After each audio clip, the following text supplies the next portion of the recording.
with a summary of the third day of Sean Diddy Combs' trial. Again, Cassie Venter, the prosecution's star witness, was on the stand, and her evidence was awful. CNN seems to have video of the music mogul hitting his girlfriend at the time, Cassie Venter, at a hotel in 2016. Combs hit and kicked Ventura as she tried to leave, as seen on the tape. The video is right in front of me. How did Cassie's words shock everyone in the courtroom? They put Diddy on the edge of a life sentence and made his daughter feel sick with fear. The federal trial of Sean Diddy Combs is like a show that is happening right now. There were a lot of shocking discoveries about one important person. Cassie Ventura, who used to be Diddy's girlfriend and is now one of his harshest critics, was the main witness for the prosecution. Was she all set? She was so well prepared and sure of herself that she was ready to tell a story that would make everyone in the room feel sick. Cassie did more than just testify. She took the court into the depths of the hell she went through as Diddy's girlfriend. This wasn't just about the horrible violence seen on that 2016 hotel video that everyone already knew about. Instead, she peeled back layers of something much worse. Oh, games and parties that are so twisted and evil that they're hard to imagine. The names came next. The names of the people who were reportedly forced, drugged, and filmed are coming out like a dam breaking.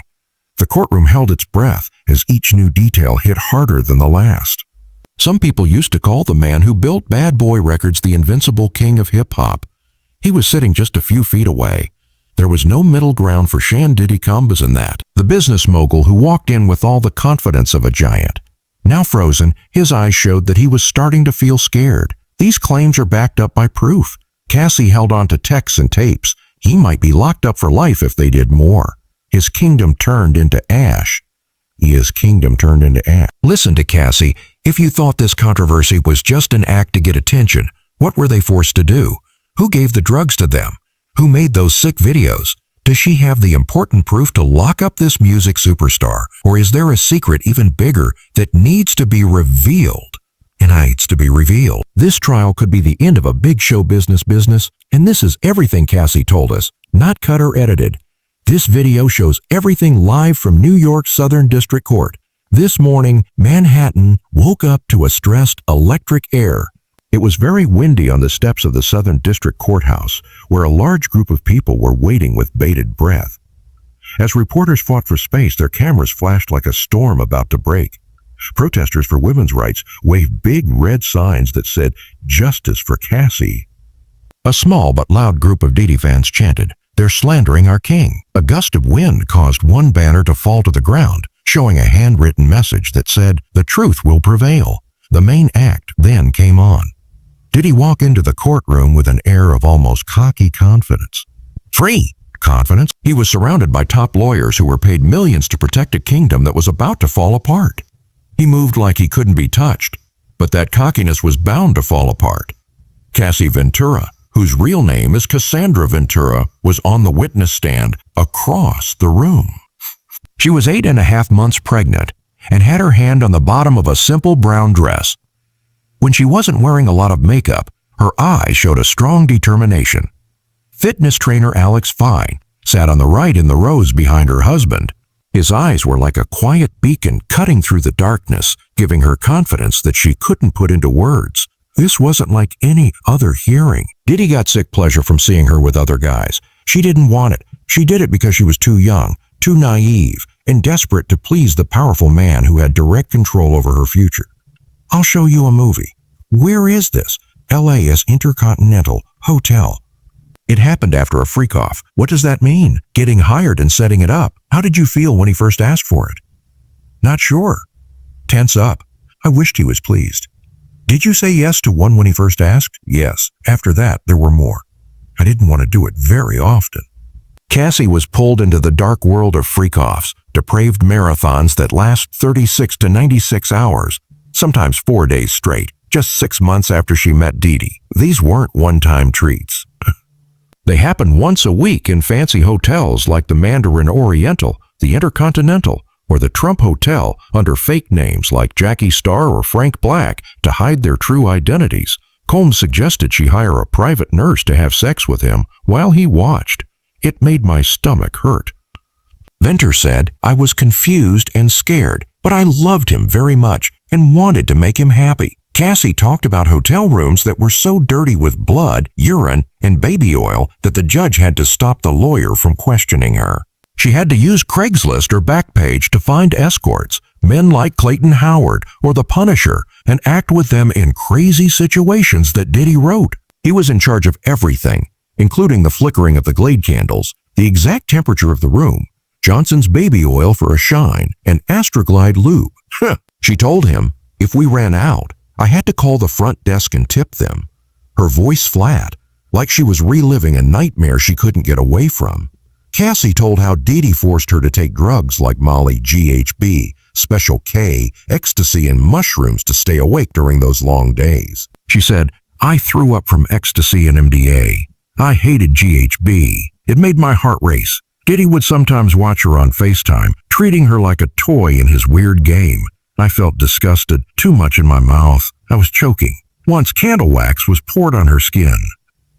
I didn't want it, she insisted, her hands cradling her pregnant belly as if to protect her unborn child from the worst parts of her past.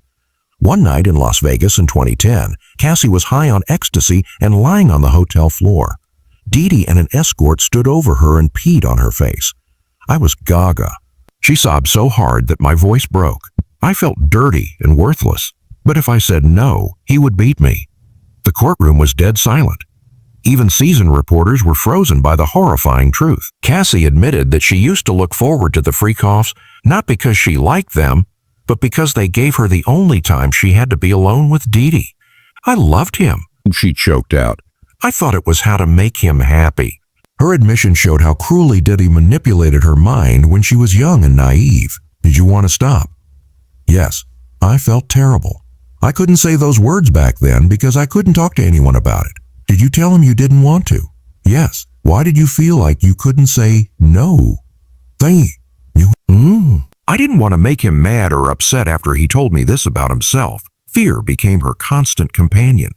Diddy recorded the Freakoff videos and used them as a blackmail tool to keep Cassie in chains. She begged Diddy to stop in a 2010 email that was shown in court, but his response was a scary threat that he would leak the videos online. I deleted them from my devices, she said, her voice heavy with disgust. The videos were disgusting, but she lived in fear, not knowing if Diddy still had those damning files. Cassie also told the court how he threatened her family and said he would hurt them if she spoke out. Did you get into arguments? Yes. What else did he do? He hit me in the head when I was down. How often did he do this? Too often. I would get black eyes. And the horror didn't stop with sexual abuse and control. Cassie was violent all the time for 10 years. He would hit me in the head, knock me over, drag me, and kick me. Cassie's voice was shaking as she talked about a violent nightmare that broke her. She talked about being savagely beaten, with her head smashed and her body dragged across floors, kicked, stomped, thrown against walls, shoved downstairs, and choked until the world went black. Each blow didn't just hurt her physically, they left scars on her soul that would never heal. But one memory burned brighter than the others, a terrifying nightmare from 2012 at the Four Seasons Hotel that Cassie said she would always remember. It began innocently enough, an after-work party for business people full of music and power. Then Diddy's anger broke out.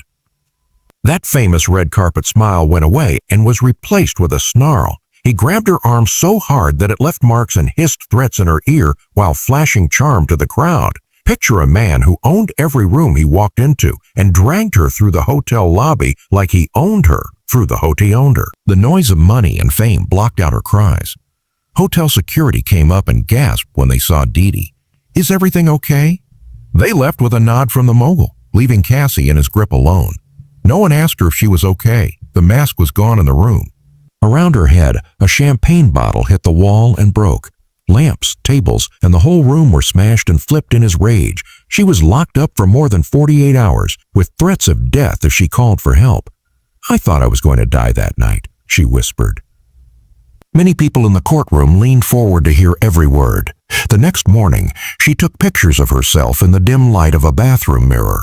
There were cuts on her arms, a split lip, and a red, hurt neck. I took them because I was afraid no one would believe me, she said, breaking the silence. Then the police video from 2016 was shown to everyone. It was blurry, but it showed Diddy pulling Cassie down a hotel hallway while her body was limp and her fight was ending. The prosecutor's voice was sharp. "Where is this?" The intercontinental Cassie answered, her voice calm now. "That was the night I tried to get away." I picked up the phone at the hotel. He tore it off and took my bag, everything. The photo she took later, which showed bruises and a torn lip, hit the jury like a shockwave. One woman juror covered her mouth and tried not to gasp, and two men turned away from the truth and stared back at the screens in the courtroom. "I took them because I was afraid no one would believe me," Cassie said again. Cassie didn't just bring her story to court. She also brought a lot of evidence that she had carefully gathered in secret over years. Text messages, emails, photos, and audio recordings were all aimed at Diddy's carefully built empire. At that moment, the untouchable king of music looked small, his empire falling apart under the weight of her truth. In them, he was both sorry for beating her and threatening to ruin her career. One message showed how desperate he was. A shocking $2 million offer for a clean break, a bribe to forget about the past and keep her quiet. But what really shocked everyone were the messages from A-list stars, including a legendary producer, a popular rapper, and a beloved pop star. They were all horrified by what they had seen. They said things that broke Diddy's public claims that no one ever saw him do anything wrong, revealing a truth that no one else had seen. The prosecution didn't hold back, reading out loud Diddy's terrifying threats, including calls for Cassie to recruit other women and claims that hidden cameras would record it all. Photos of her injuries, backed up by friends, flashed on the screens, each bruise a silent scream. Diddy was linked to the notorious Freakoff parties with hired escorts and hospital records under a fake name. Cassie's voice broke as she talked about flipping through a notebook that had a list of the escorts Diddy used, and how he forced her into encounters she didn't want. "I felt like an object," she said, her voice breaking and tears streaming down her face, like something for him to use. In the middle of the horror, Cassie stopped, her eyes lost in the void. In a moment that stopped the courtroom in its tracks, she whispered, "He was my everything." Those freak shows were the only times I had him all to myself. When she said those words, they hit like a punch to the gut. No one saw it coming. Who could have imagined it? Cassie had stuck to love in the middle of a nightmare, giving up herself for brief moments of warmth from the man she loved. From the man she loved. But her love turned into a prison. "Diddy," she said, twisted her mind and suffocated her musical dreams. "I stopped feeling human," she sobbed, remembering the time she did what he said, using drugs and putting up with freak shows to avoid his anger. "I was just a young girl who thought he'd help my career," she choked out, her voice raw with pain. The jury sat frozen, and the weight of her words changed the story of a mogul's legacy. This wasn't just testimony. It was the unraveling of a myth, and Diddy could only watch as his untouchable crown fell away. At the defendant's table, Diddy sat rigidly with his fingers clenched around a water glass. The swagger he walked in with that morning was gone within 30 minutes of Cassie's fiery testimony. He fumbled with his tie and cufflinks, making hasty notes and whispering to his lawyers, but most of the time, he looked at Cassie with eyes that seemed to